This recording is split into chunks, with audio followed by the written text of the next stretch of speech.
Recapping the third day of World's group stage, we're going over the drafts and games once again, starting with Machi versus G2. We see some interesting bands here. TF, Shen and Lucian, rather standard.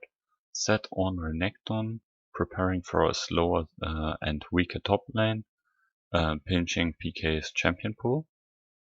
Graves first pick, indicating an AP mid. Probably Syndra, because she offers the CC needed. Ashe Nidalee, both are good into the potential Syndra, or it's just the standard immobile mage. Nidalee also great into Graves as well. Syndra then, as expected, picked up. Not that much of a self counter into the enemy team, but a bit iffy. Works really well with Graves, so it's okay. Senna into Ashe then indicates more mid-top lane focus. Camille for Wonder, expected with so many top bans, and then G2 bans more top laners which are good against her. Machi on the other side bans Echo against Syndra and Leona to protect their immobile champions. Galio is picked for caps, not that great with Nidalee, but he has some setup for her, and his ultimate for her invades. Then good against Graves and also the known synergy with Camille. Pantheon Mortal picked up on the other side. Pantheon for more botman pressure, also to have a global ultimate and corresponds to the Galio pick. Mordekaiser on the other hand does fairly well into Camille. His ult can be quite useful in later stages as well. Lastly, a Thumb pick protecting the Ashe, also offering more global abilities. G2 overall, Thumb ultimate, Galio ultimate, Ashe ultimate, Camille Galio TP, many abilities to make plays all over the map, and their fighting and skirmish abilities are also very nice. They could struggle with damage in the late game though. Yes. Machi on the other side, very aggressive comp, no engage really, but great damage on 2 items. Both teams are looking for fights. As such, they are scrapping around in the early game, killing each other again and again. No major leads are secured. Early kills land on Camille and Graves respectively.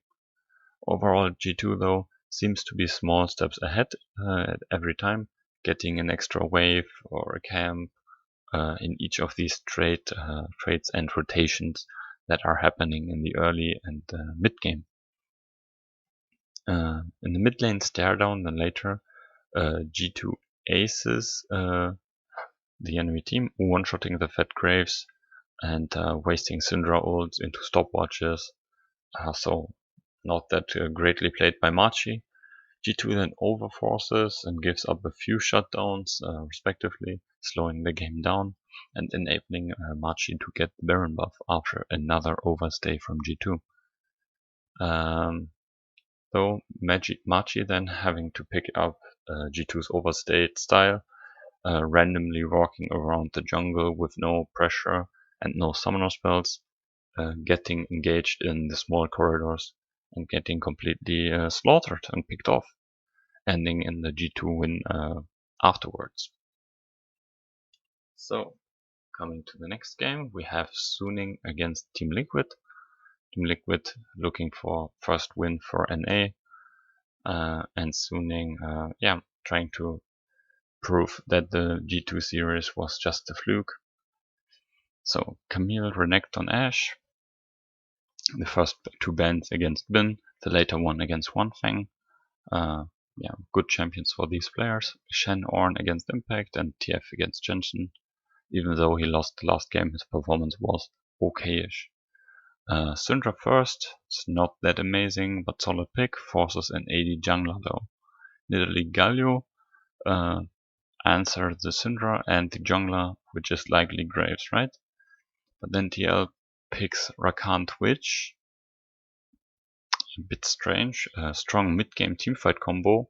But yeah, Twitch and Rakan are not that great in lane, and yeah, they will be punished by the corresponding following Draven pick. Wukong set are banned by TL, more aggressive tops are being pinched. Graves, best AD carry jungler, and impacts Shen are banned then as well. By Suning on the other side, right? Yona pick against Rakan, the immobile carries, and then to complement Draven. Lee Sin for Broxah, his best champ, not that great at the moment, but okay. A blind Voli top. Voli is more of a counter pick than a blind pickable champion, so that's not that great, honestly. Bin then gets Jax, who should do quite good into the beer. Right, the early game still in Volibear's favor, but with his Counter-Strike, he's able to trade in certain patterns. In the game then, Suning was smurfing in bot lane, SOFM creating some pressure there, so causing like in 4 minutes their bot to get 2 plates and a great ton of XP and CS leads onto tactical. That's exactly what I was talking about. So Nidalee and Draven, great early game champions. Graves is okayish, and yeah, the Twitch is completely irrelevant, being set behind by quite a lot. Following that, also in the jungle, there was a 40 CS gap with bot lane again in 15 minutes. Yeah, really a huge early game lead. TL able to stall with a safe play, and then later getting a Baron steal as well, but they weren't proactively doing anything, just surviving, and that's not how you win games. Leads were increasing with more camps stolen and more turrets picked up. 10k lead, always in favor for Suning, and after they're picking up the Elder, they just finish the game. Not that perfect for Suning, but the early game was quite great. So following that performance, we saw down 1 versus PSG, on Renekton against Hanabi, and Ori versus Tank, showing down 1 has prepared even for a lower level team. Camille versus Nangarine, Nidalee versus Canyon, and then standard Lucian ban. Graves first pick, showing an incoming Syndra pick, but Kindred and Ashe are picked on the other side. Also strong, but they need initiation and AP, right? Senna Syndra then following up that, which are good against Ashe and yeah, have some good scaling in themselves. On the other side, Azir's picked. He's quite good against down 1's champions and offers the AP PSG needed. Following the ban phase again, Bart and Jace bans. Not that great, and then further top bans against Nuguri. Then Lulu is picked up for PSG. It's either sub or top. We have seen some top Lulus, so this is now a possibility every time and has to be considered. Thresh for Beryl, good with Senna, and Nagari gets Cannon. Not that great of a pick, especially into the Lulu potentially, and also not good with Kindred. But yeah, Nagari, a really good team fight top laner, so a Cannon is into his wheelhouse. Lastly, a Nautilus pick for PSG, the engage they needed, and also the front line for their damage carries. PSG with much early aggression, very scrappy, getting some small leads, diving Nagari twice. But yeah, by doing that, they sacrificed the other lanes in which down 1 was able to get huge CS leads.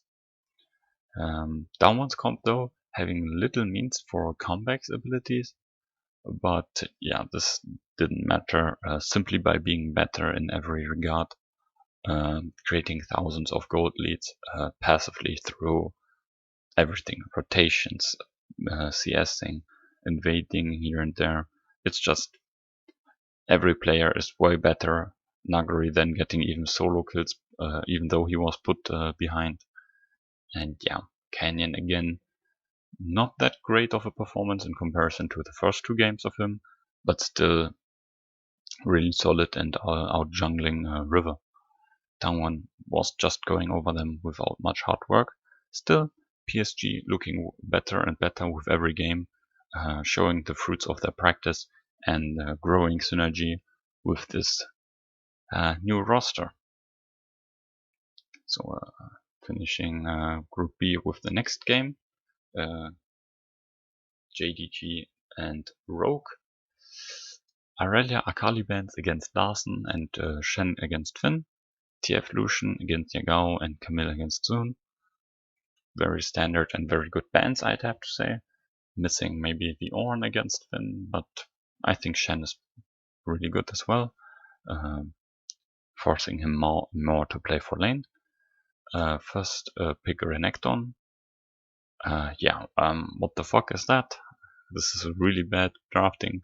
I mean, Chinese Renekton is something else, right? They're really good with him, and the team overall plays really well around him, but that doesn't change that it's not an optimal pick.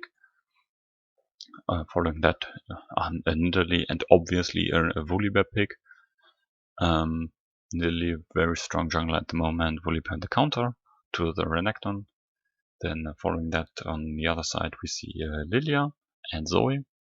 Lilia works really well with Renekton, and it actually makes him more okayish, because he is more of a bridge champion now for her. With his early pressure, he can enable Lilia to scale more, as she is the best scaling jungler at the moment. Still a Renekton blind. The question is now how much pressure is he able to generate for Lilia, with him being already counterpicked. Zoe mid lane, not that great with an AP jungler, so not really liking it, but the funny thing, right, is Lilia Zoe with 2 sleeps, and a lot of damage. Ashe, lastly for Rogue, a bit of trouble in damage department for the team comp yet, but the pick potential of the champions is quite nice. Syndra Lulu ban from JDG and ADC bans to make it easier for Ashe. Still leaving the Caitlyn open, which is really strange. Then an Azir is picked up, really iconic pick for Larsen, but not doing all that great at the moment. Also is okayish against Zoe, but enabling the team the AP and the damage they needed. Kate Bart for JDG, getting a super tier bot lane for them. Bart a really strong support at the moment, and Caitlyn one of the most dominant lane AD carries, also giving their team comp more scaling advantages. At the end, Rogue is able to pick up a Blitzcrank, a wildcard champ, giving them the ability to turn the game around just after one hook. JGG able to scale nicely with some bridge champions, able to skirmish though, not liking 5 versus 5 fights directly. Rogue on the other hand wants to scale way more and has less meanings in the early stages, lacking a few bridge parts here and there, just a okayish top lane, but the Volibear is not someone who can really bridge all that well for the rest of the team. JDG picks good fights with Loken, able to get many plates and farm. So 4 versus 5, similar story that we saw Genji do, where Ruler was then in the side lane picking up the farm while the fights were going even. JGG winning some of these fights at the first stage, but then overextending sadly for them and dying, funneling kills and gold into Ashe, which makes the farm and XP Caitlyn was able to get a bit less relevant. Though JGG pushing early ahead, 4 turrets taken very early in the game slowed it more down, and Rogue with a more blue and defensive side to comp, able to stabilize to the 22nd minute. Overall, Zoom was a good bridge in the early and mid game, but then the rest of JDG with 2 or 3 items were getting online and able to take up the torch to carry. After Rogue was able to hold out just a bit in the mid game, as I said before, with these item completions, JDG was completely able to destroy Rogue. Not that they weren't doing that before, but Rogue was able to turtle up in their defensive sides, right? But this was not enough anymore. Able to then dominate and ending the game. Rogue overall again more defensive comp, just like they showed against Damwon, able to hold out a bit, but nothing proactively really coming from them, and not doing much over the course of the game. Just punishing some early aggressions at the Rift Herald fight, for example. But yeah, they're not really playing the early game meta, which is now very prevalent at the Worlds Tournament. So maybe they get their wins against PSG this way, but yeah, I don't think this is the way against these Asian teams. So moving into Group D, we see UOL and FlyQuest fighting. Nidalee, Camille, and Swain. Standard bans, the Swain for Gadget, this is something you have to keep in mind. Shen and AD carry bans on the other side, nothing too special. Again, Renekton first. I do not like this at all, especially if other champions like Ornn are still up. Or like standard counter picks, right? Renekton is not blind pickable, and even though just the game before JDG was able to pull it off, FlyQuest has to recognize they're not JDG, and solo is not the Zoom, so yeah, you can't just copy that. Graves Oriana, strange follow-up to the Renekton, no counter pick and no picking away an AP mid laner, AP jungle, but getting a good damage mix overall for that team comp. Wooly is Syndra, getting one of the counters to Renekton and also getting some damage mix. Yeah, but not that great of a jungler is the Volibear. Then lastly, for the first rotation on against Renekton, also with his ult does very well against Syndra, has a reliable way to reach her in later fights. Twitch against Gadget and Lucian ban, which is rather strange with Syndra already picked. Maybe they're worried about Lucian bot lane, not too sure about this one honestly. More AD carry bans on UL's side, pinching the pool, and then picking up Senna. Again, more scaling now on the red side of the draft, indicating a more slower approach to the game. MF Rakan on the other side for FlyQuest, a very aggressive bot with great fighting abilities. Lastly, a Tam Kench to place more safety onto the carries of UL, which are rather immobile, which hurts them to peel away from Rakan, MF, and yeah, so they have to keep track on that. FlyQuest with a mid-game comp with decent scaling, but the scaling pales in comparison to ULs, who on the other side go full scaling with very little early means to hold against FlyQuest. In the game, we see Solo having a sad life again, dying early to ganks and fights, and Ornn just chilling, getting his items, which are cheaper and more effective, honestly. PoE though, showing what mid div looks like, with his Syndra getting really great trades and pushing a great CS lead, and then solo killing on some stages even. UL though getting the early drakes, even though there's a 4k gold lead for FlyQuest, which is okay-ish, but they have to keep that up to win the game. But then, sadly though, they overextend for some useless turrets and posturing in the bot lane, resulting in PoE's death, giving up a great shutdown right at the Baron spawn, Dragon spawn, which marks more or less the end for FlyQuest in this case, with all items coming in, reducing the lead. And yeah, Solo and Santorin are not that useless in this stage anymore. So 3 drakes for UL, and yeah, Renekton and Volibear are not that great in these later stages.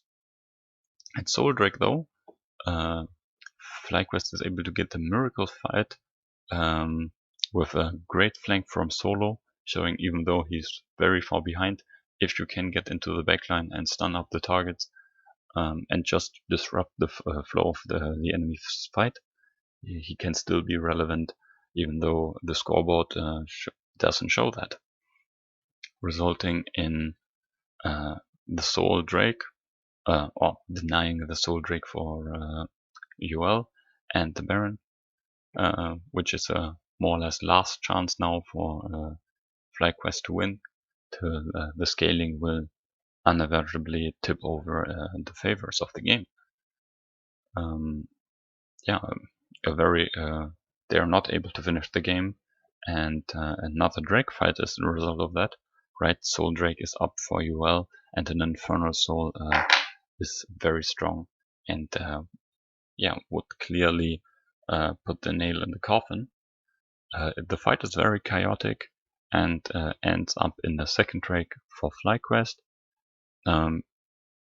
Yeah, not that great for UL. Afterwards, they are anxiously rushing to a Baron. Not sure why they thought that was a great idea.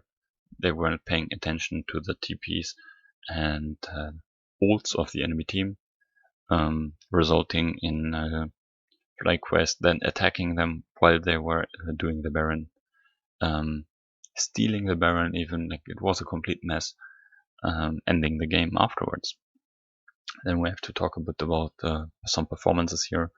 PoE taking the game on his back, completely solo carrying even in later team fights, landing massive stuns, keeping his ult for the key targets. And even though Solo was dying over and over again and was doing some foolish mistakes here and there, in the later fights, he was doing quite well, flanking and not tilting, even though he was so far behind. FlyQuest then gets an ace first win at Worlds. Lastly, the real banger of this group, TS vs Dragon X. We see Lilia, Kate, Graves, Lucian, Syndra, Ashe band. Nothing all too exciting here, just standard strong champions. In Italy, first pick indicating an AD mid champion. On the other side, we see TF Lee. That's rather strange. Champions with very low priority and strength at the moment, but they work well in the early and mid game stages with their pick potential. Renekton Senna on the other side, also not really liking that all too much, which they're very punishable. For example, by Quinn, which Doran elects to pick in the first stage of pick ban. Then we see more AD carry bans against Deft, Kalista and Ezreal, and some bans against Knight, Galio and Ori. But Deft goes for the Draven in the first pick of second rotation, a very strong pick against Senna.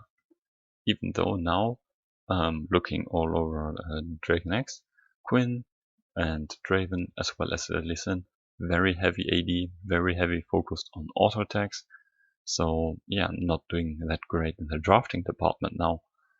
Nocturne mid for Knight and Tampkinch for Yuyanja. Very exciting and very cool together with their global ultimates. The darkness also punishing or hurting the TF bolt, and is way faster than that. Additionally, the Quinn will have great problems against Nocturne because, yeah, she's an AD carry, he's an assassin. We all know how this will turn out. At the end of draft, we see a Thresh for carrier, very good with Draven and the TF, enabling even more pick potential for Dragon X. So let's go over the team comps again. TS looking for some mid game, but has a rather feast or famine comp if they fall too far behind, especially against Dragon X champions. They will have a really hard time getting back into the game. On the other hand, they have the means to punish Dragon X if they are ahead by a good margin. Dragon X has more tools in their comp, but also mainly looks for mid-game skirmishes and their pick potential. Doran and Pioshik with clever play in the top lane put the Kroko really far behind and enabling level and CS leads, pushing the Quinn really into the game. But sadly for them, in the bot lane, Jackie Love is destroying Deft, getting a great CS lead in a counter matchup for him. Like Senna is not supposed to do great into the Draven, and even though Tahm Kench is rather good against the Thresh, this should not happen, equaling out the gold a bit. Overall, with the TF passive and TF ranged into melee matchup, Dragon X is able to get a good gold lead on the cost of the dragons, so 2-1 in drakes in 18 minutes.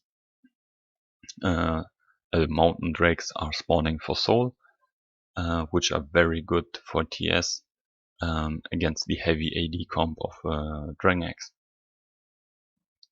In the mid game stages and beginning of the later stages, we see that TS has way better macro, and that Dragon X does not really know what to do at many points in the game, moving to very weird locations with their rosters and starting Baron, even though they have no vision, have no pressure, trading or thinking about trading Mountain Soul Point for some turrets. Really strange overall. Yeah, which results in TS like taking Barons and then turning the game around. Right, Dragon X had some leads, as I mentioned before, and with their bad macro, they lost all of that, being punished quite heavily. After a Dragon take from TS, then Dragon X is able to get a great fight in the top lane. First a pick on Knight, and then a follow-up clean ace with great team fighting from Pioshik and Carrier, killing all the Baroned up members and even getting a kill for Draven, able to deny the soul in the end. It looked like Dragon X was able to get on track, but overextending into jungle, getting picked up again, falling again behind. Additionally, more and more items were coming in for TES with the one-dimensional comp of Dragon X, right? The only AD comp, more or less. It looked rather grim. Senna also getting more and more stacks, and her slows against the non-frontline Dragon X comp.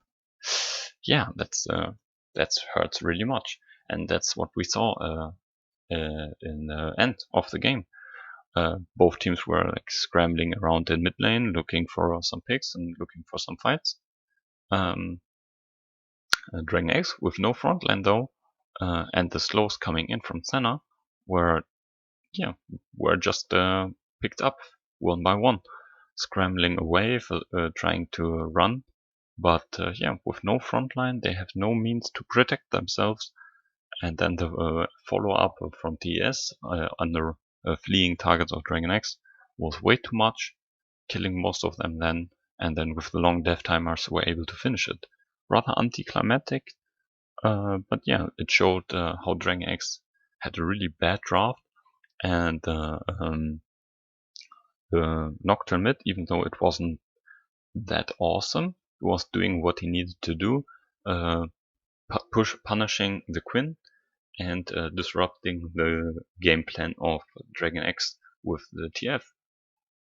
TS having a way smarter draft than Dragon X, and with both teams being on similar skill levels, I have to say, from what we saw in this one, the draft made all the difference, pushing TS to the win in the end.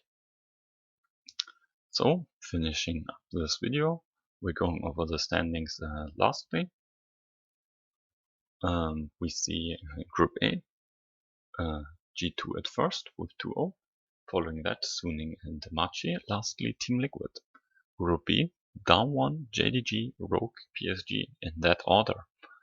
Down1 cementing themselves as the best team there. Group C, we haven't seen them play today, but Genji, followed by Fnatic LGD, and lastly TSM.